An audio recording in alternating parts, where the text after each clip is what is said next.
చిన్నపిల్లలతో ప్రయాణం చేసే తల్లిదండ్రులకు శుభవార్త అందించింది డీజీసీ. తాజాగా కీలక నిర్ణయం తీసుకుంది. విమానంలో ఇటీవల జరిగిన పలు సంఘటనలతో కీలక ఆదేశాలు జారీ చేసింది. 12 లోపు పిల్లలకు తల్లిదండ్రులు పక్కనే సీటు కేటాయించాలని విమానయాన సంస్థలకు ఆదేశించింది. ఆ వివరాలు తెలుసుకుందాం. నిత్యం లక్షల మంది విమాన ప్రయాణాలు చేస్తుంటారు. చాలామంది చిన్నపిల్లలతో జర్నీ చేస్తూ ఉంటారు. ఈ వేసవి కాలంలో వివిధ టూర్లకు వెళ్ళేవారు ఎక్కువగా పిల్లలను తీసుకెళ్తారు. అలాంటి వాళ్ళందరికీ directorate general of civil aviation శుభవార్త అందించింది. విమానయాన సంస్థలకు కీలక ఆదేశాలు జారీ చేసింది. 12 లోపు పిల్లలు వయసున్న చిన్నారులకు అదే పిఎన్ఆర్ నెంబర్పై ప్రయాణిస్తున్న తల్లిదండ్రులు లేదా సంరక్షకులు ఒకరి పక్కన సీట్ కేటాయించాలని సూచించింది. విమానాల్లో కొన్ని సందర్భాల్లో చిన్నపిల్లలకు తల్లిదండ్రులతో కాకుండా వేరుగా సీటు కేటాయిస్తుండడంతో సమస్యలు ఎదురవుతున్న నేపథ్యంలో డీజీసీఏ ఈ నిర్ణయం తీసుకుంది.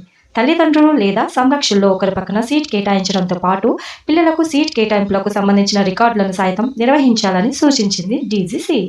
ఈ మేరకు విమానయాన నిబంధనలు సవరిస్తూ ఎయిర్ ట్రాన్స్పోర్ట్ సర్క్యులర్ 01/2024 జారీ చేసింది.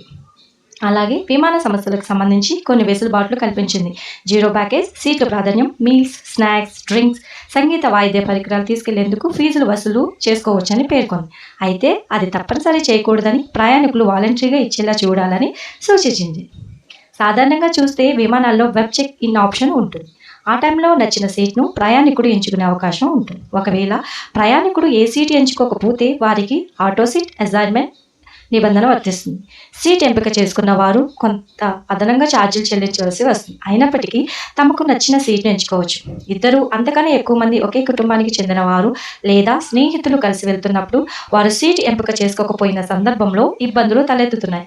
గ్రూప్ సభ్యుల్లోని వారికి పక్కపక్కనే సీట్లు రావడం లేదు. దీంతో ప్రయాణికులు గొడవలకు దిగుతున్న సందర్భాలు ఇటీవల వెలుగులోకి వచ్చాయి. ఈ క్రమంలోనే చిన్నపిల్లలకు తప్పనిసరిగా తల్లిదండ్రులు పన్ను సీటు కేటాయించాలని డీజీసీఏ ఆదేశించింది.